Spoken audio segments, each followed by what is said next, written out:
Hi, so this is my video defense on my Flannery O'Connor literature essay, in which I'm talking about the childlike nature of her characters and some of her short stories.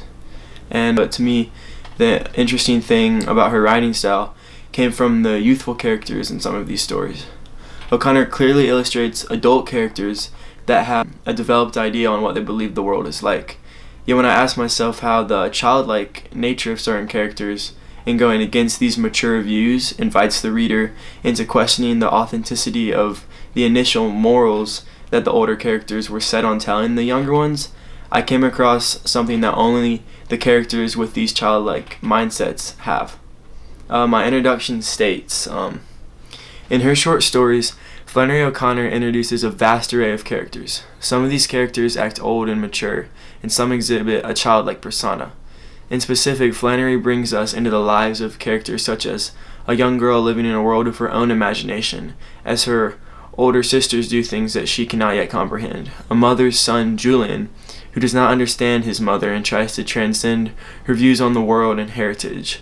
A young grandson, Nelson, exposed to the racial discrimination of his grandfather, who has experienced the world and developed stereotypical views that Nelson does not quite understand.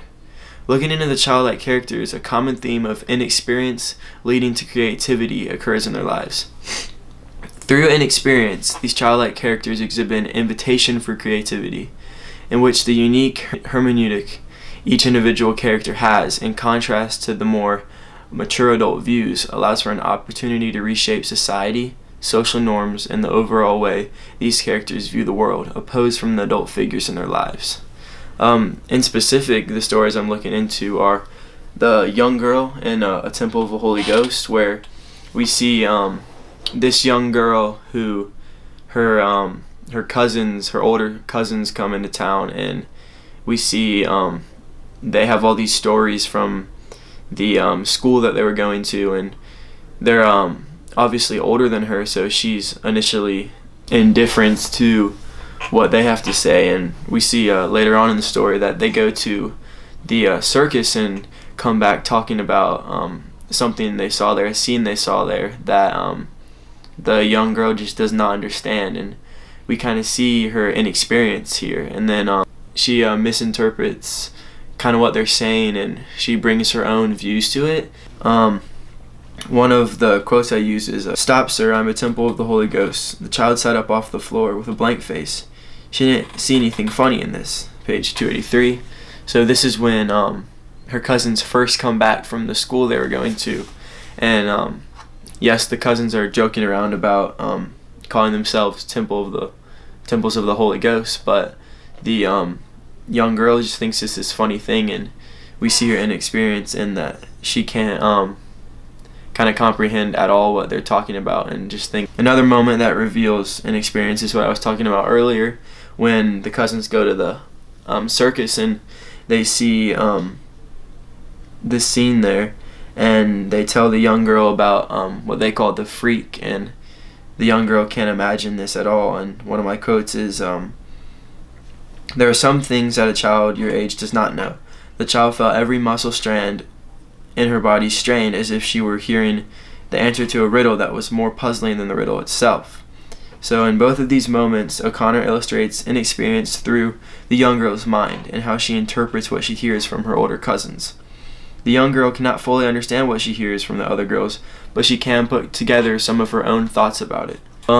Although one can excuse the claims and misunderstandings of the world because of this, there's also the notion that her inexperience causes a creative spark within her mind, allowing her as a childlike character to have a view of the world largely contrasting that of her older cousins. This individualized view of the world almost gives her a unique power that shrouds the fact that she is a young child who has not experienced the things that a older person may have experienced. So this goes back to what I was saying about there's this thing that only the childlike youthful characters in Flannery stories have, and it's this power through their inexperience to have a completely different view of the world than that of the older, more mature people. And we see that in the Temple of the Holy Ghost, and we see it in a few more of her stories. One being, we see that in Everything That Rises Must Converge. This is a story told from the view of Julian, who is Julian is a college graduate, but he still lives with his mother, and we still see that even though he is this college graduate, he's this older person, that his mindset is this childlike mindset. He still lives with his mother.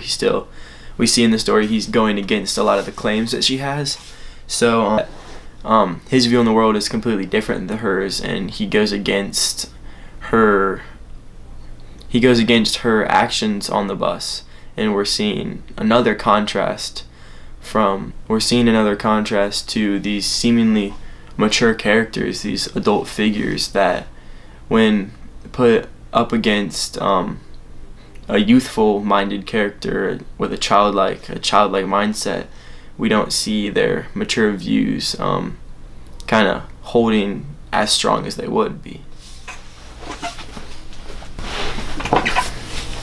So my last story that I use in my essay is The Artificial, which is a short story of O'Connor's in which the two main characters are Nelson, a young boy, and his grandfather, Mr. Head, as they're planning this trip back to Atlanta.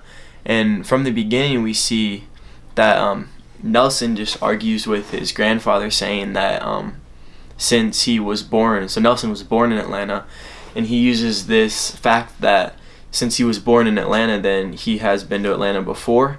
But Mr. Head argues that he was born there, he wasn't conscious of what was going on in Atlanta when he was just this infant born there, so he has never been to Atlanta. And we see just this budding relationship of like a battle between the two of them, and this goes on throughout the whole story of them just constantly going back and forth. And one of the quotes I use is, "This would be the boy's first trip to the city, though he claimed it would be his second because he had been born there.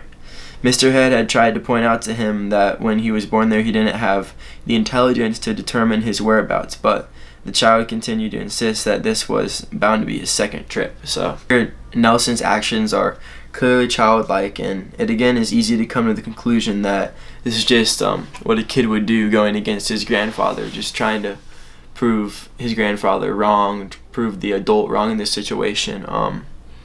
But despite not actually knowing all of the real world facts from years of experience, Nelson does exhibit a power in this story due to his inexperience.